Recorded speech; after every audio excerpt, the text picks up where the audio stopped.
It just might be, once again, that we are streaming live.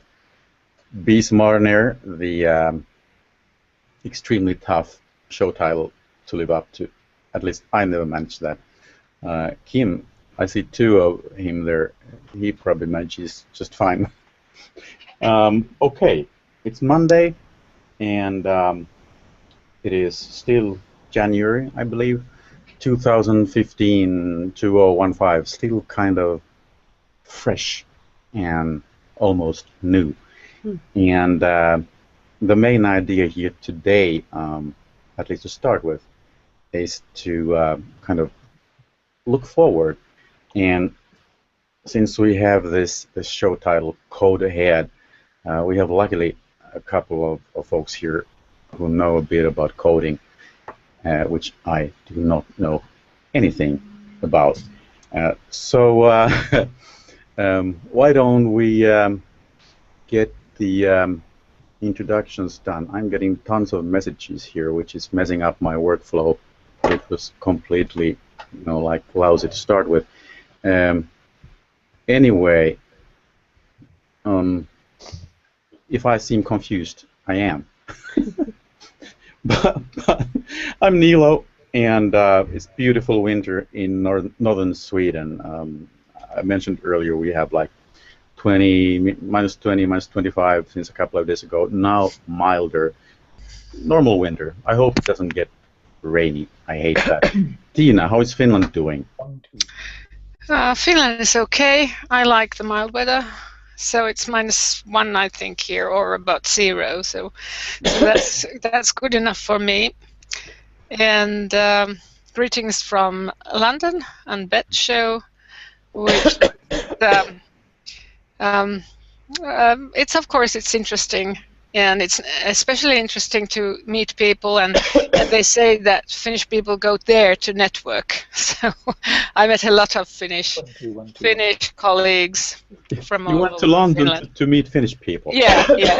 Wow. But also Scandinavian people. They had a Scandinavian day, Scandinavian Bet, on Thursday, and I which was for Danish and Swedish and Norwegian schools.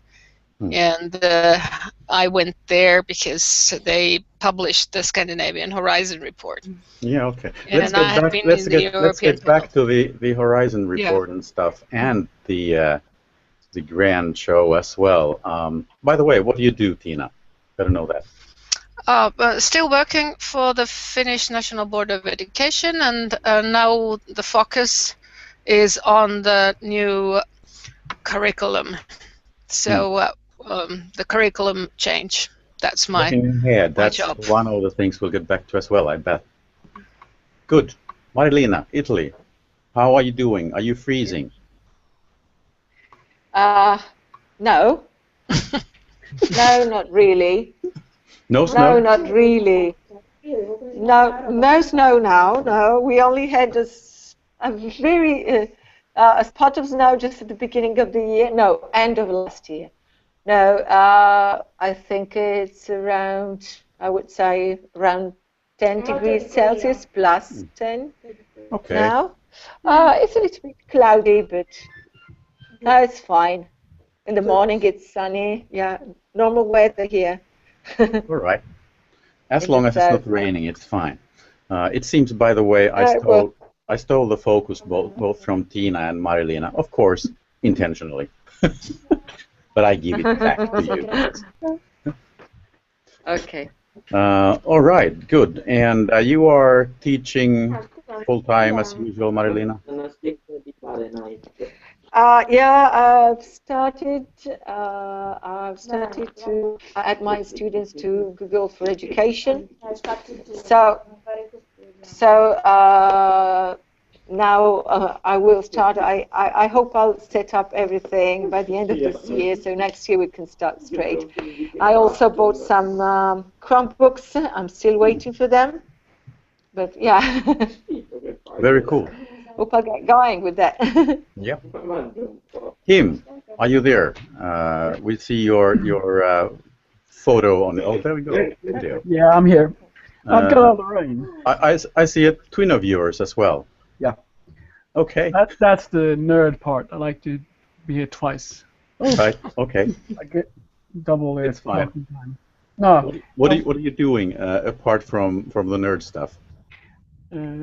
I teach economics and law down here in southern part of Sweden. Other than that, I'm the IT manager of this secondary school. And like you said in the beginning, we have all the rain right now. You have all the rain. Tons of no winter, just rain. But it's not winter. It's several degrees above zero. I must say I prefer our weather right now. Rather cold than rainy. That's what I like when it's winter, at least.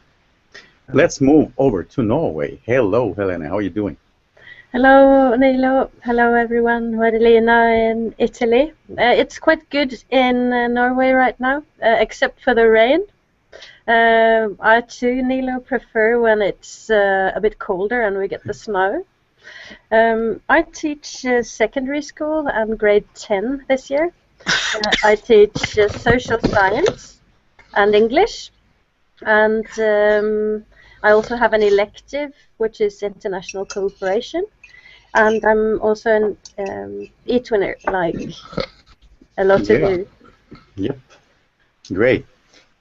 Quite a good e-twinning representation. The European Union School Collaboration representation. Good. And Bjorn, to the other side of the pond at last. How are you doing? Not too bad. We got a snowstorm coming up tomorrow, so might be no school. Everybody's throwing me off with a Celsius Fahrenheit conversion here. I'm like, wait a minute, 0? That's cold. It's raining. Bjorn, it's pretty simple actually. When temperatures drop a little bit, like to say -35, it's exactly the same, I found. So it's no problem. That's our normal winter temperature anyway. So it's, I don't know what the temperature is outside right now, but it's a little chilly for us. And like I said, we got a big snowstorm coming. I don't know if Andrew is seeing it yet. You'll have nor'easter. It's already outside. You'll have the snowstorm of the century, like 5 inches of snow or something like that. No, it's predicted to be 25 or 30 inches. All right, a bit more. Okay. Yeah. Very good. And what about your present job situation, Bjorn? What are you doing? I'm the IT coordinator. I'm the IT coordinator for a Vermont high school, Fairhaven, Vermont. One-to-one with Chromebooks and a lot of really cool stuff. I'm the author of several different add-ons. I think the big one that I'm working on, the most popular one right now, is Choice Eliminator, which is a format. I heard a bit about that. We can perhaps get a little bit more about that later as well. Yep. So cool. And you are of course the one and only person to start with who put together the amazing G-class folder script that actually I guess has been rest to its grave now. Yeah, well, it wouldn't have been what it was without Andrew coming in and getting it up to par. I think it did what it needed to do and created some innovation in the field, and I've now handed it off and actually just deprecated it, and it's been adopted probably in Andrew's script a little bit with Octopus, and it's also, I think, certainly someone who was writing Google Classroom must have been looking at it too. So I would guess so, at least. But I must say a big thank you to you guys, both you and Andrew. At least for my part, I would never have got Google Apps for Education running without that script. It would have been a complete mess. So good work. And moving over to Mr. Stillman, who is into coding ever so slightly as well, I'd say. Are you doing anything else, Andrew? Are you like coding full time? Yeah, I mean, I'm lucky that I get to do it as part of my job, and I also happen to love it. So that's the best I can ask for. I certainly do a lot of it at this point, and it was not something I came into through the traditional route. I think I had a couple of classes of computer science in high school, which certainly gave me a good taste, but it was not something I studied in higher ed. I was a physics major, so I did some fairly rigorous math in the process, but I wouldn't say that coding came naturally. It's something that I've had to work very hard at. But it's certainly something that I get tremendous joy from, and I hope we get to talk about what makes it such an exciting time and why it's become so important educationally. So where do you want to start? There's so much. Let's get back to coding in a minute or two, and what it might mean in education, and how come it's become, at least the way I see it, all of a sudden, at least in my neck of the woods, I've heard about it, like not that long time ago. It's become a huge thing. Let's get back to that. Keep that thought, Andrew. And let's move over to Alistair here. Hope you got the microphone working, yep. Alistair? Yep, it should be fine now. Good to have you here again. You've been traveling a bit, huh? Yep, I've been on the road all since before the new year. So like Oman, Salzburg. Three countries in 3 weeks. United Arab Emirates, Oman, and last week was Austria. You were just incredible. So it was great. It was very, very interesting indeed. Fascinating, especially as 2 weeks in the Middle East on the Arabian Peninsula. Two fantastic countries. I've been there before, but there's a lot more to see. But you were not just fooling around, or you shouldn't have been, since the first week in the Emirates was holiday. This was work related mostly, was it? Yeah, the first week in the Emirates was holiday, and in Oman that was work. And Austria was work. Okay. But I got to see about as well. Yeah. Both work and play, a good combination. Yep, and down here I'm at Linnaeus University in the southeast of Sweden, in the little town of Kalmar, and down here we haven't had winter yet, it's just perpetual autumn. It's really disappointing. I'd rather have the -15, -20 you've got up there, because I agree with you.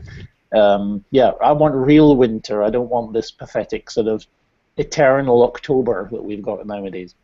Global warming. Eternal October, yeah, it sounds kind of gloomy. I guess all parts of the world have the advantages and disadvantages. Yeah. Even though if this global warming thing really messes everything up, I don't know what is going to happen. That is kind of awful for sure. There was no snow in Austria either. It was it was green. Sadly. Anyway, that's yeah. I don't know what I can say this time if you're going to be talking about coding, because I'm one of these sort of people. I don't know anything about coding, quite honestly. But you don't need to say anything about coding, because we have at least 2 people here who know a heck of a lot more. Just let them do the work, you know. Perhaps we might have some opinions as well, but let's start there.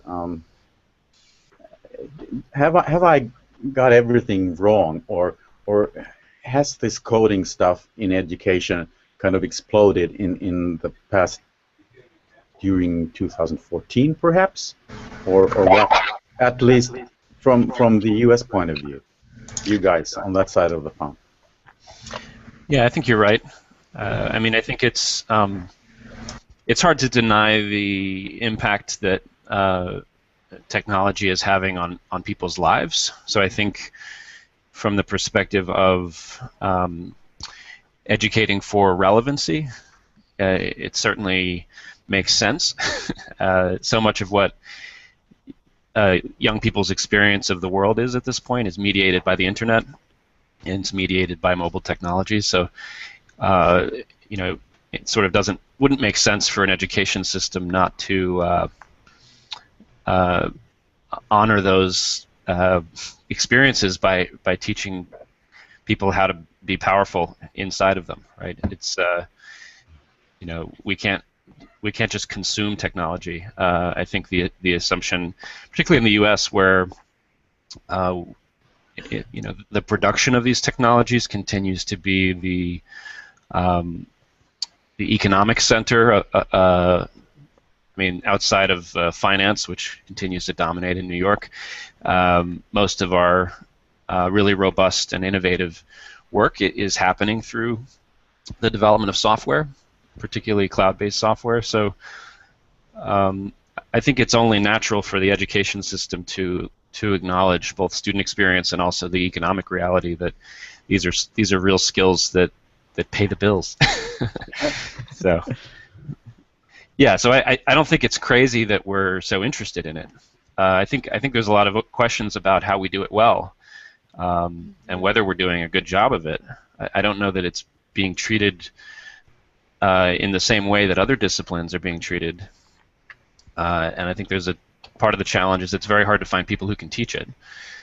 But I don't see software development being taught the way physics is taught, for example. It's not, computer science as a discipline is not necessarily what's being taught. So I think there's a lot of quality control and bigger questions about making sure that it's not just a fad, and that teachers are actually exploring the conceptual foundations rather than just creating kind of a feel-good project opportunity. Because I think it's possible to teach coding badly. In Finland, we have coding in the new curriculum, so it's there, and you have to start learning coding from class 1. Heavens. So when you're 7 years old, but we're sort of this is a we're discussing it a lot, because we find that that it, of course, it's like a problem solving, or the thinking algorithms and things like that. They are important. Sort of it's sort of understanding and rethinking world, and not actually learning all these different programming languages and so on. So what I feel is that often what happens when these hypes come, people tend to take the easiest ways. The sort of, it's like I said in the Bet show, you could see millions of different kinds of building sets where you can build your own gadget and program it, do something simple. And this is not really what we are looking for. Of course, we're looking for sort of enhancing thinking skills and problem-solving skills, not so much, actual coding or programming like that. I was just thinking about the, you said, that in Finland you guys will get started, in very early age with coding. But is coding something that is necessary for everyone? And you said that it might not be about the very skill of coding as such for everyone necessarily, but about the problem-solving part of that. Yeah. What do you others think about that?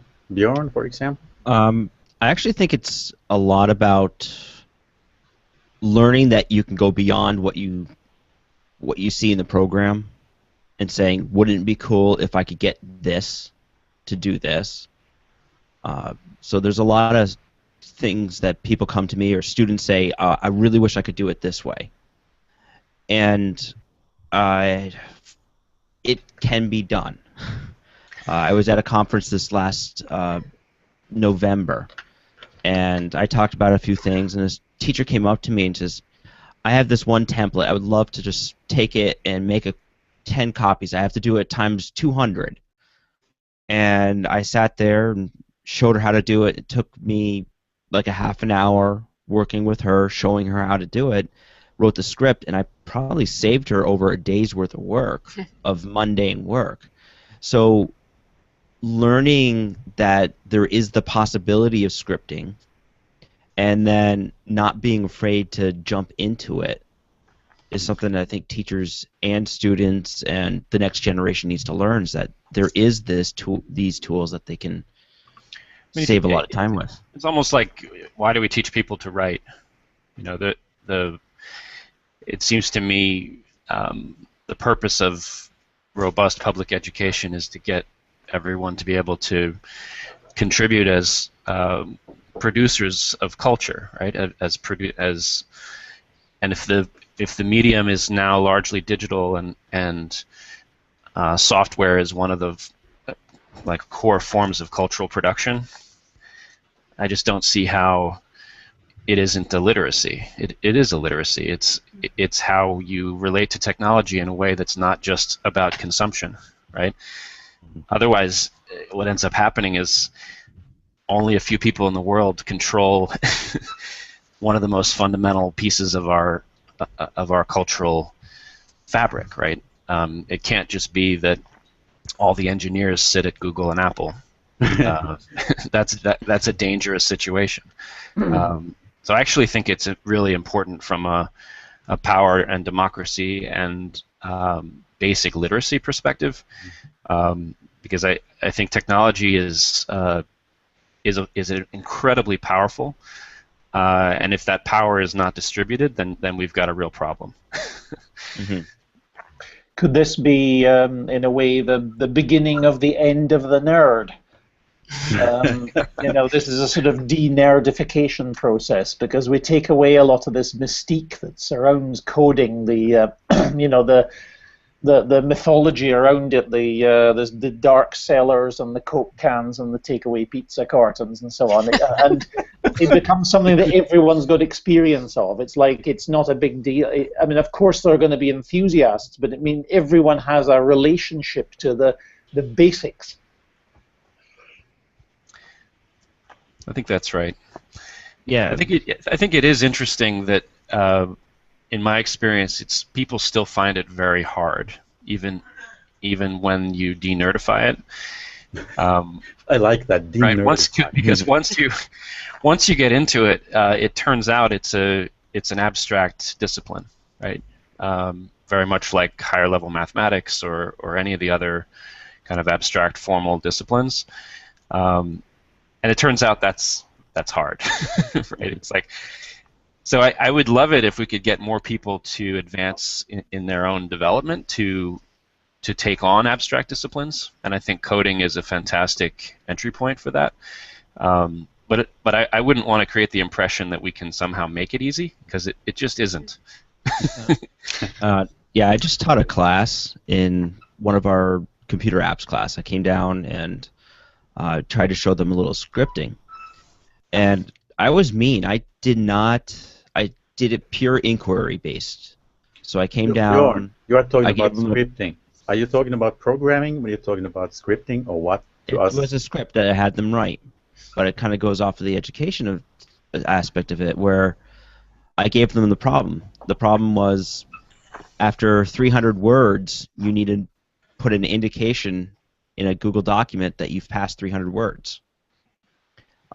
Actually, it's a script that I had everybody wrote, and I had it broken up. And the thing that the students had a hard time with was literally going in and trying to problem solve how to get it themselves. They had all the building blocks to build it. They had the documentation. I linked directly to it, but still just getting the concept was hard for them. And they're also used to the, here's your instructions, and that's one of the things that app scripting and coding does in general, is it breaks away from that and really becomes a problem-solving methodology. Bjorn, what age were the students? It was freshmen in high school, but I've seen the same concept happen a lot younger too. There are kind of nice programs where students can do with simple sort of parameters and changing those and using operators and build their own games. We're using Scratch, for example, and Kodu and programs like that in Finland, and I think when the students sort of first plan their own game, for example, or what they want to do, and then start building it and start solving as I said, solving the problem, I think that's when it is really very important. But as I said, or maybe I in a way agree with Andrew that but not everybody has to be very good at writing script or writing the but for the thinking and for problem solving, I think it's very important. And of course, it's one way of expressing yourself or creating innovations is of course the more tools you have, they are sort of extensions of your mind. So in that way, they support imagination and creativity and innovation. But we have also other tools for that. Yeah, but it's wonderfully hands-on, because I saw the kids working with with Lego and how they could program very simply and get these Lego toys to do all sorts of fun things, and the reaction was like, "Wow, I got it to work," and that was that reward. But can you keep on doing it for 7 years every week? Once you made a dog jump, you need something else. But what about talking about digital literacy? You mentioned that, Andrew. I mean, somehow I feel that coding is such a narrow part of this. Well, of course, it's part of digital literacy, I guess. But is it like a very, very, very narrow and specific part of digital literacy? And could there be like other ways of reaching the goal of getting digital literate than becoming really good at coding? I mean, trying it. I definitely think that it would be a good idea for everyone to try some coding. But I mean, like you said, it's hard work to really get into it. I don't know. Yeah, I mean, I don't know what jobs are going to be around. I think in some ways it's going to be dependent on that, right? There are certain things that can't be digitized, but then I do think that there are going to be some very major structural changes to the economies of all of our countries that are going to create a different kind of pressure to learn it. There are very few jobs in which I can understand someone not having at least some measure of technical skill. But not necessarily professional level coding skills. Fair enough. Yeah, I mean, I think there are certain jobs where you may just use software that augments your abilities. And at least interfacing with software, having interface literacy, and having a basic understanding of the logic of computers. Man, you're stealing my words. Yeah. Why are you doing this? Yeah, so I'm fine with the idea that not everybody is necessarily the shipbuilder, but why did we put mathematics and the natural sciences in such a high place in the curriculum 100 years ago, right? Why did we do that? It was a huge mistake. Look what happened. Oh no, I didn't mean that.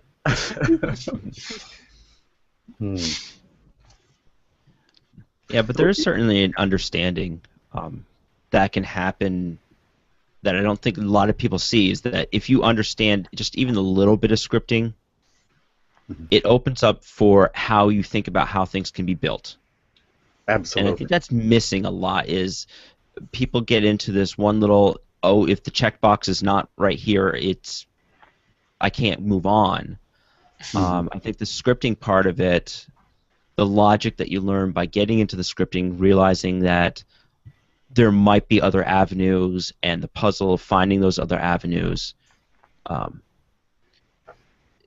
I don't think scripting is necessarily that hard, as Andrew put in there, but it's intimidating.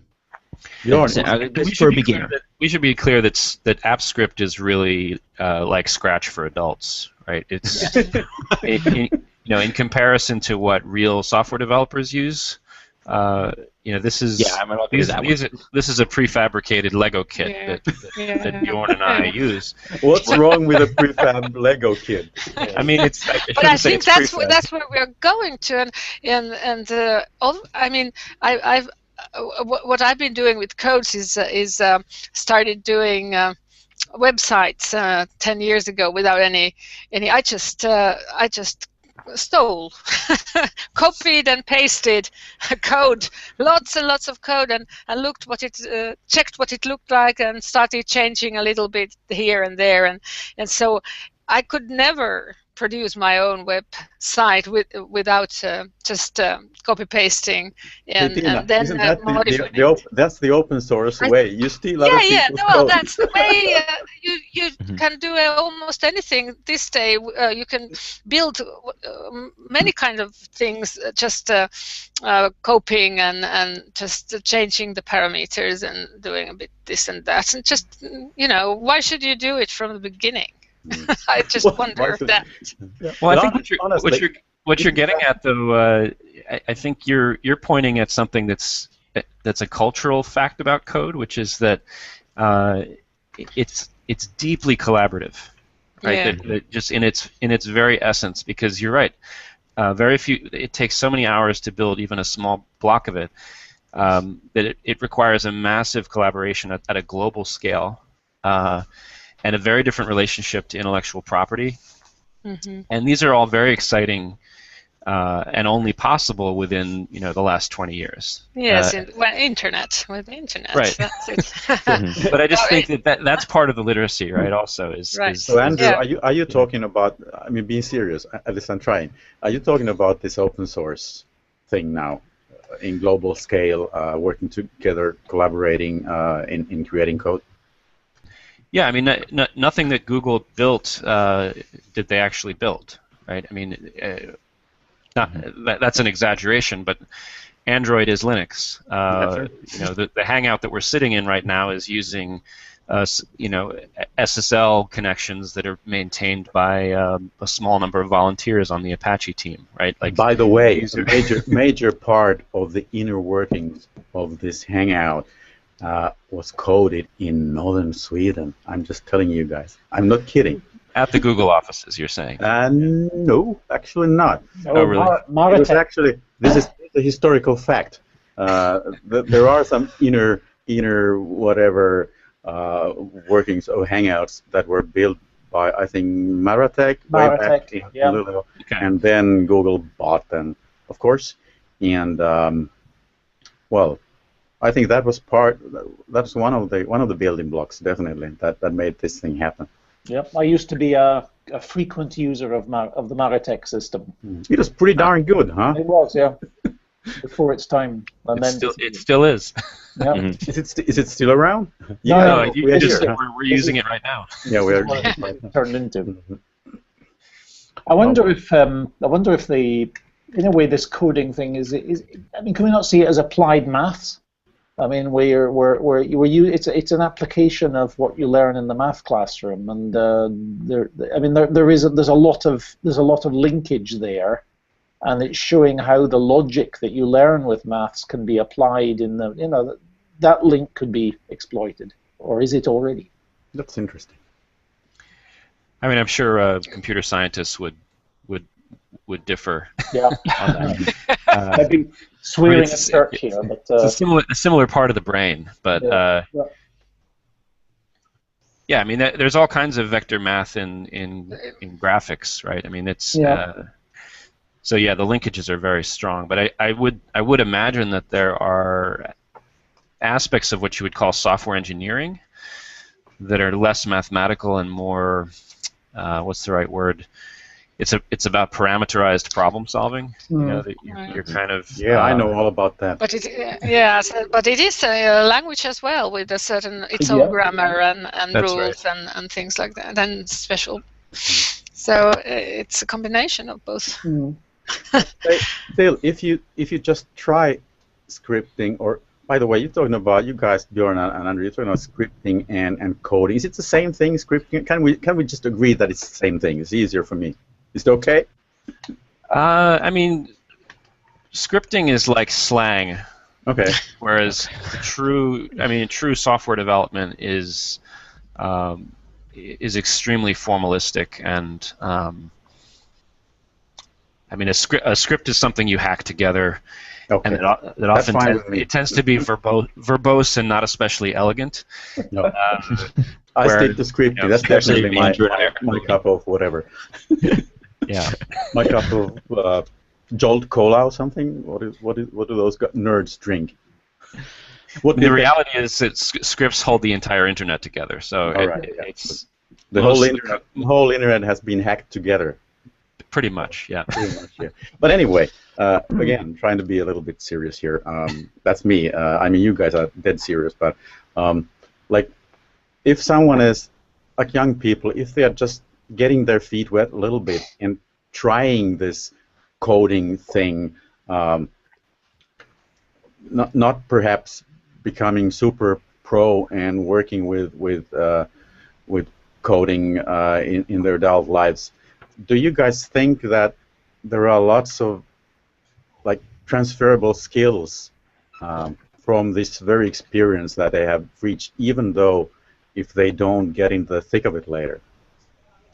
I think it's so if you think of I've talked already about thinking and problem solving, but also the feeling of empowerment. I think it's very strong when you succeed in creating even a small program and or a game or something that works. So I think it's and of course when you don't need to have this artistic talent necessarily, so it's like just. I think you need artistic talent when you're coding. Coders are artists, aren't they? Huh? I think they usually have artists to help them so. But but I think it is it's a strong tool in supporting creativity and innovation and empowering students. I think it's in that way it can be transformative in education. There's a persistence piece, I think, as well. The disposition to outlast a problem. Because code is especially stubborn, and so if you have enough exposure to it, it leads you to this belief that if you just persist at most problems, you will in fact solve them.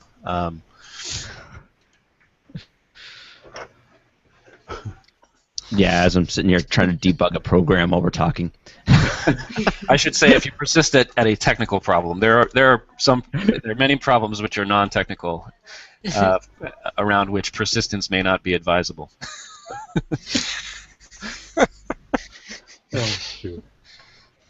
Yeah, but it is about, I mean, it is looking at something, troubleshooting, realizing ways you can do it. I think once a person gets to the point where they feel not intimidated by actually looking at code, whether it be script or actual code, and just kind of be able to look at, just 50 lines of what to the average, if you at a glimpse, may look like gibberish, but being able to decipher some of that, even if you can't write it yourself yet, but just being able to decipher it and being able to realize that you can build on that, really becomes valuable. It's really interesting. It's about logic, definitely. Yeah, I guess coding, And is it also about like language skills? Yeah. Guess it is. I hope not, because I'm horrible at language. It's interesting. I have a coworker who apparently claims she tried to learn multiple foreign languages and just struggled to no end. And that how many? Like 10 of them, or 2 or 3 at least. But the JavaScript was the first language that she felt she could really master. And it's interesting. I wonder in that way if because it's such a formalistic language that it actually comes easier to certain kinds of people. Mm-hmm. It's not exactly a spoken language. Right.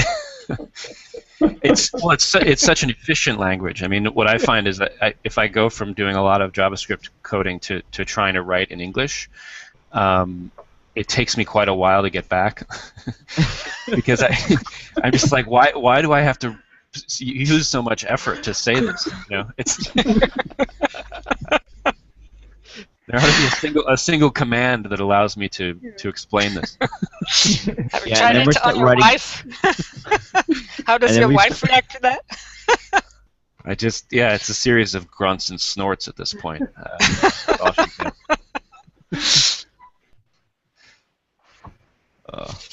Talking about coding for young people, I shared a page where this young kid from Australia. Could you put it on, Nilo? Perhaps. Let's see here. You guys see that? No. I see you. I see Tina. I see me. I see two Kims. Darn. Are you sharing your screen yet? I guess if I just... Can I just share, present to everyone? What about that? That's the one. That's the one. Anything happening here? Yep. That's the one. So this is a recurring event at Google, Facebook, and where this kid from Australia has created an iPhone game, released it in October, and it's been downloaded 500,000 times. And he sold it for $200 back then. Mm-hmm. But now he's over talking with Facebook and Google, looking for work, pretty much. Good for him, I'd say. Good for him, yeah. Mm-hmm. So there are kids coding by themselves. Absolutely. But there should be a few more. Well, speaking of kids and projects, how's that marble thing going, Andrew? Oh, yeah. That is cool. Should I show a picture of that? Yeah, go for it if you can. It's on my Young Plus kids. profile. Yeah, I'm lucky. My daughter's school has a pretty good emphasis on coding, and she's been exposed to Scratch throughout elementary school. I'll just pull up a picture of it. All right, let me share my screen here.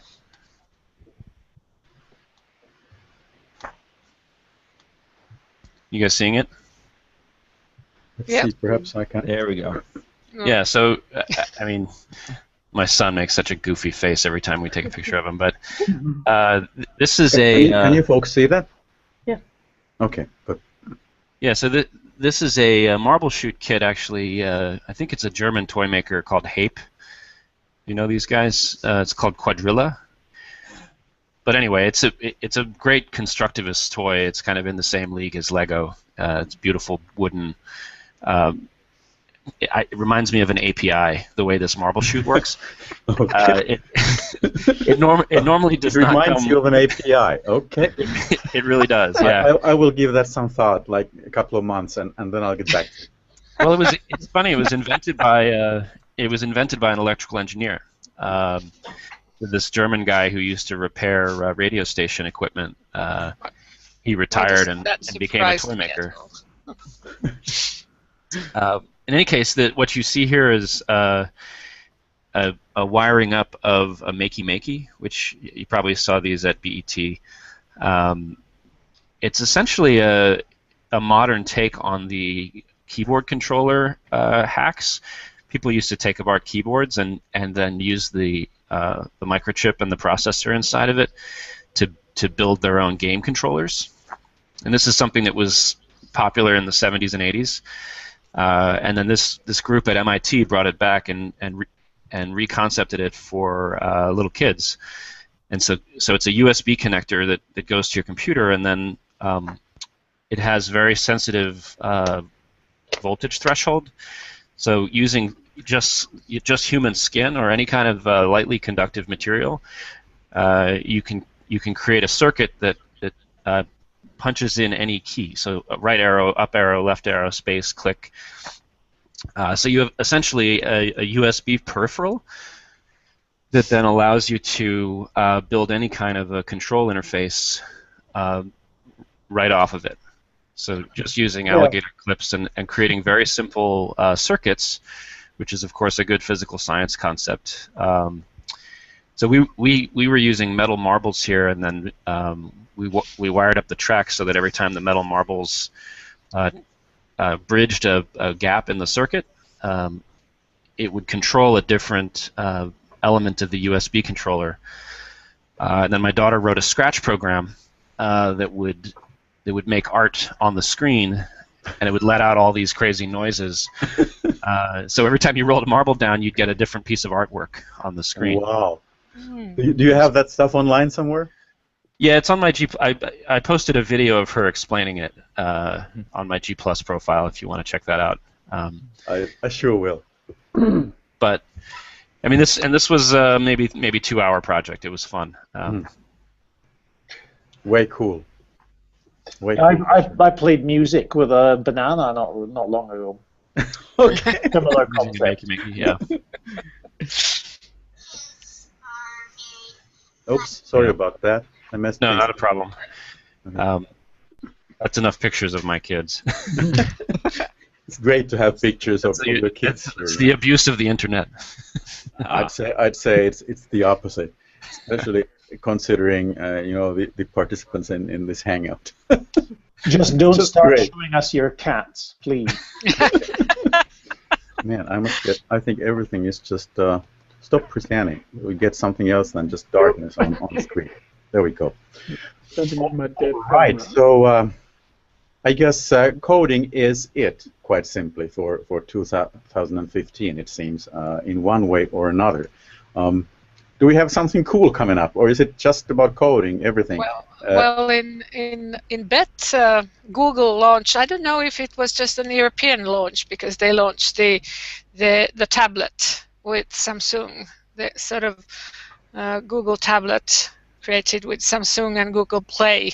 Is it some kind of a Nexus version or what? What version? Don't they call them Nexus or something? I didn't hear that name. They just said that there's a Google tablet coming out, and it's with Samsung, and they have the Google Play environment created for children to use it. But that's how they expressed it. They had a lot of sort of publicity time in that show. Sort of every 2 hours they had their own sort of a speech and so on. So, and they also sort of promised to support, so that if you buy a set for your students, a set of these tablets or Chromebooks, you get 1 day sort of teacher training for their use and so on. So, but Google was there very strongly in the bet. Yeah. Interesting. So this tablet thing, I guess it's some kind of an or supposed to be partly an answer to iPad, and if it's available if it's available through Google Play, then I guess it's really easy to roll out, and all this administration and that part should be a piece of cake compared to iOS devices. I have no experience of that, but I've heard that they can be kind of a nightmare sometimes to roll out and take care of if there are many of them.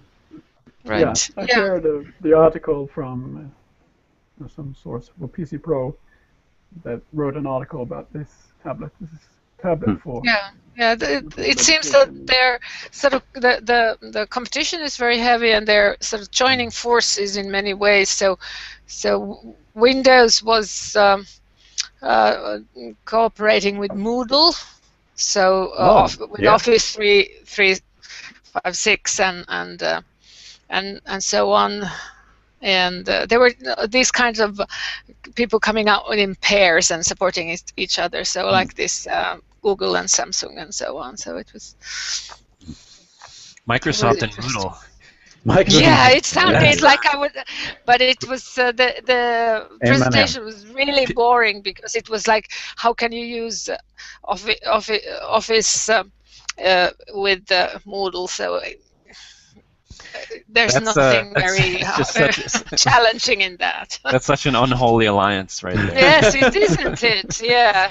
But talking about nerdy tech stuff in general, so it seems that really Microsoft has some cool stuff coming up, like this simultaneous translation through Skype. That's pretty much already, like, I think fully baked, almost fully baked. It's in beta in English and Spanish. Yeah, and then they have this really crazy, weird technology that really seems to work. You know, like HoloLens stuff. That's kind of augmented reality thing that those few who have had the chance to try it out, they are like blown away apparently. So I don't know. I think we knock Microsoft a little bit. It's become a sort of knee-jerk reaction over the years. I mean, considering that Apple do the same thing but even worse and get away with it, it's great. I mean, we never criticize Apple. But they have Apple. so many flops, like, you know, Link, which is just now they stop developing it and they go to and start working together with Skype because they never could get Link from beta, and also Office 3. Yeah, but look at the flops Google have had. They have. Well, one thing that has not flopped from Google, that's the AdWords program. That's the cash cow still, huh? Yep, exactly. It just keeps going and going and going. What was that thing? It seems like the problem with Microsoft is that it's still a licensing-based revenue stream, and that Office cash cow set them up in some ways to not be so nimble. It's because they have so much legacy client software to bring along that they can't move fast on that front. Isn't it very complicated as well? Yeah, because they have to continue to maintain all these client applications at the same time that they're trying to go to the cloud, which is, I think, it's a very hard path to travel. And you're right, it's very complicated to set up because it has so many pieces bolted on. So I think, you know, some enterprises are still attracted to it for obvious reasons, but I just don't see how the average school, how there's even a comparison at this point. In Finland, Windows is like major operator in the government offices and also in the administration in every commune and every town and every I guess place. it's the same deal. And they are forcing it on schools, and that's the problem because it doesn't work for schools. Google Apps for education are so much better, and teachers just refuse to take it, and they just use Google Apps because it's so much easier, and it never fails. You know, it's impossible if you have 20 pupils on the net and doing something on their documents, and suddenly just Windows says that there's too much traffic and everything's stuck, and we close down and pang, everything gone and nothing saved. So it's just something we don't want to. I haven't had any of that really of that kind of awful experience yet. Even though now in my school districts, school district, we have everyone has Windows laptop now. And I mean, actually, it doesn't matter to me if it's an what kind of a fruit is on the cover of my laptop. Do you use Office 365? Do you use the cloud service? Because that's the problem, not the laptops, but the cloud service that does. Well, in my school, we pretty much everyone already uses Google Apps, so we run Google Apps on those Windows machines. But it's such a waste of resources. That's the way I see it. Having those machines, I just don't see the point. Actually, any full-blown laptop. I mean, it doesn't matter if it's Mac or Windows or whatever. Obviously, Macs are so awfully expensive, so that's why we went broke. It seems. It seems my school, at least one of the reasons, I guess. But Chromebooks or something like that, it seems so obvious if you are into Google Apps, for sure. Yeah, I would never go 100% Chromebook, but I think 80% would be the right mix. Yeah, you do need the workstations too, for whatever heavy-duty stuff. But like for normal mortal teachers and students like me, I bet I could do, I don't know, 98 or 99% of my daily chores with a Chromebook. I guess. Well, not only can you, but you, in my view, you end up doing them better because at the scale of a classroom, you've essentially eliminated all of the roadblocks that client-side computing puts up, right? There's no loss of files. There's virtually no boot time. Your fear of theft is much lower because the devices themselves are not worth that much. There's just so many frictions in the original laptop paradigm that Chromebooks fix. Yeah, and one of these friction points, I guess, is the huge operating system itself, whatever it is. Right. There are always patches, and there are always dozens of things that are changed from one day to another, whether you want it or not, or whether you know of it or not. And I mean, it's basically these modern laptops, whatever the brand, they are never the same from one minute to another. They just keep changing. It's like some kind of a weird life form of its own. You never know it's going to be the same. I mean, like running Hangouts, heavens, you got to reboot your machine every time and check that it runs the thing still, after the last patch or whatever. It's kind of weird. Poor Nilo. Yeah. I was really struggling in the beginning today and sweating, for heaven's sake, even though that was completely my fault. And actually, I'm running this thing on a great Mac 11-inch tiny laptop that's just great. But so I'm not complaining at all. But I could do this on a cheap Chromebook as well. I think I could. But I don't know. So is Chromebooks going to be the big thing in 2015 as to the hardware in schools? Yes, and I kind of jumped in a little bit at the end of the conversation, but I'm a network admin, so I'm the guy that's supposed to manage all of these and deploy them. And I can't wait till I don't have to see Windows licensing anymore.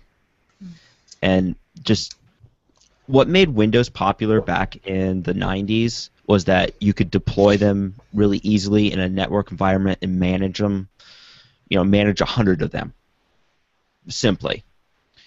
And Windows has kind of made that harder for us, whether it be licensing or just little tweaks that they've made that supposedly makes it simpler but really doesn't.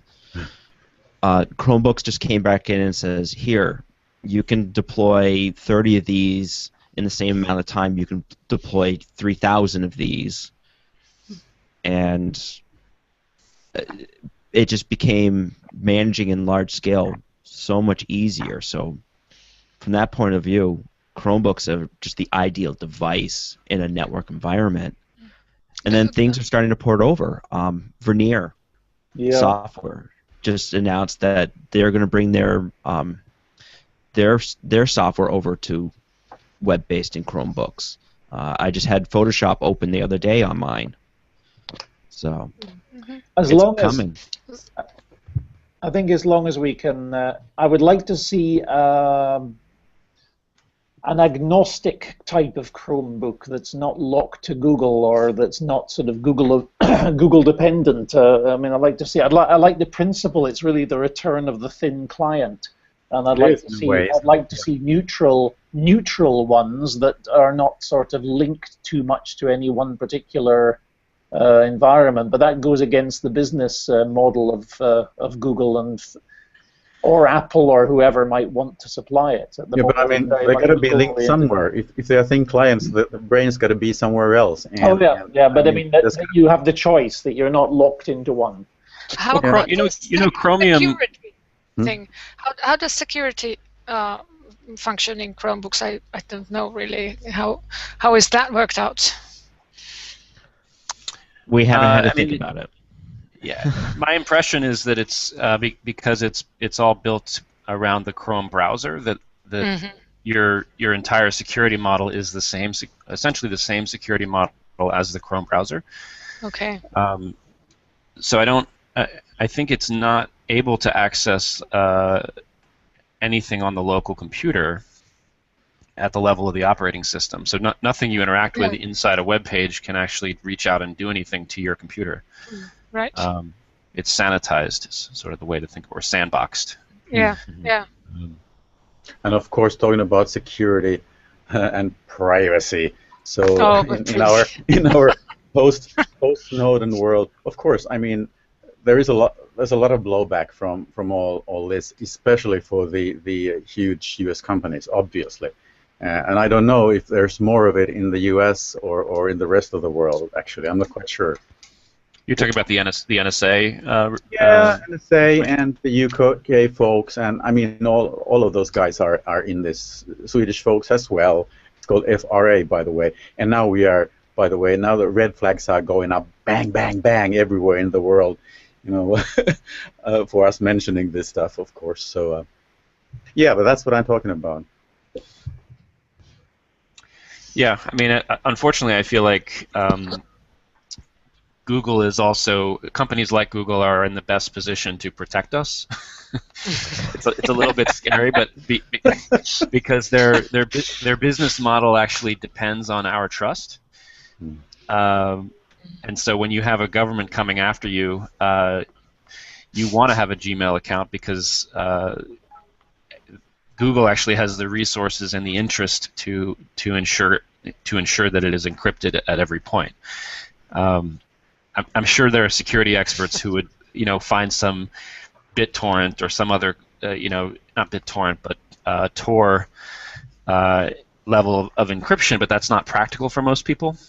So I think if you want privacy at scale, you want to actually be going with somebody whose business interests it is to protect that privacy. And I actually think Google is that. How about live logging, Nilo?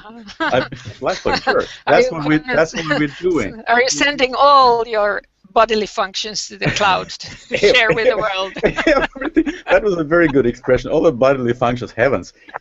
Someone might be wondering what I'm doing, actually. But Andrew, I must throw in something here. Microsoft is saying these days, come to us, then you are not the product. Recognize they sell that? Yeah. They are saying that. That's their new slogan. In our house, you are not the product, as you are next door. Yeah. I thought Google cooperated fully with the NSA, by the way. Mm-hmm.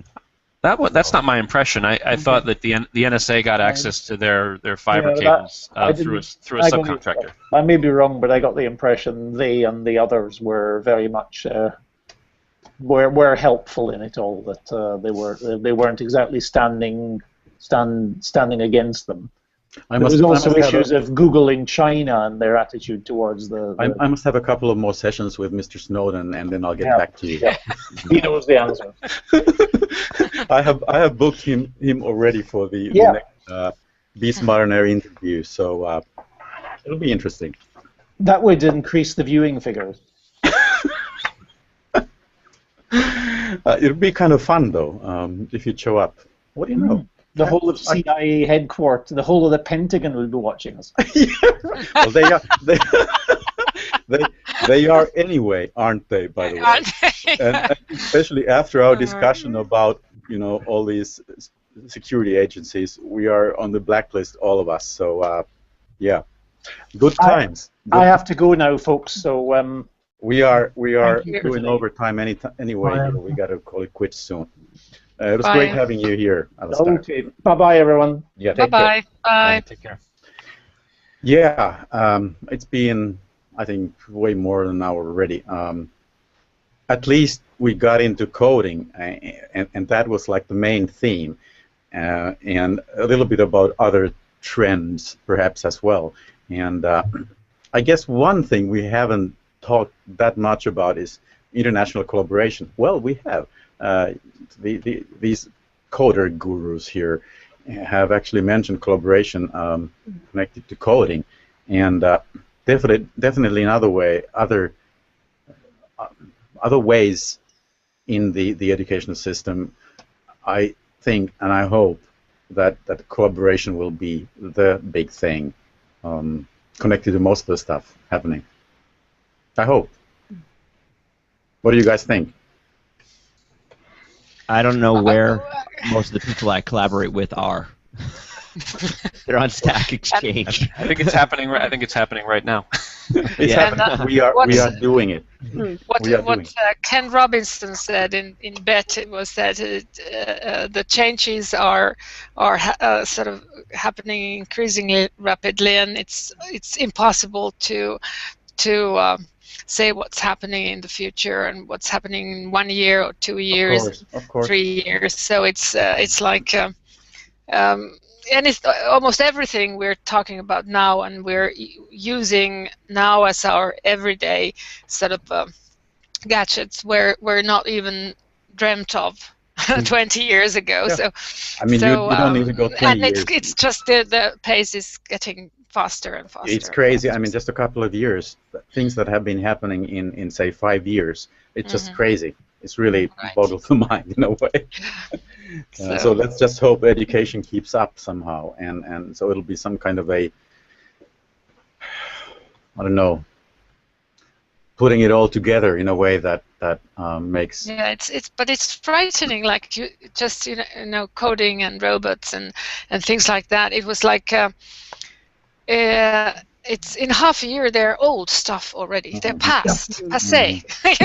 Next thing is coming. So it's like they come and go so quickly, and something new is coming up, and something, and before you can even think what you could do with it in education, how you could approach it with an educator's mindset, it's gone, and there are new things coming. So it's really, really tough. That's right. But it's interesting, of course. One of these things that we're trying to keep up to is this what's it called, the internet thing? Cool. Internet of Things. Yeah, Internet of Things, all things. Yeah. All things guys. connected in the air. Yeah. It's been lots of fun as usual, and great to have this amazing crowd here.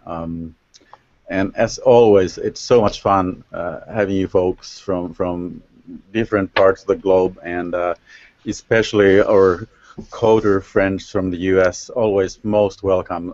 There are insights that I'm struggling to comprehend here. Give me a couple of months, so perhaps I'll get something out of that. Lots of fun, and this thing will be rolling on. That is, Be Smart on Air will be rolling on most probably roughly once a month if we manage to get the episodes together. Somehow we've been doing that almost, what is it like, Tina? Is it 2 years or what? Yeah, I suppose something like that. It's crazy. Yeah. I can't believe it. Amazing. Yeah. Right. So until next time, take good care, and see you all on air. Okay, you too. All right. Take care. Nice to meet you all. Bye. Take care. Bye-bye. Bye-bye. Take care. Bye.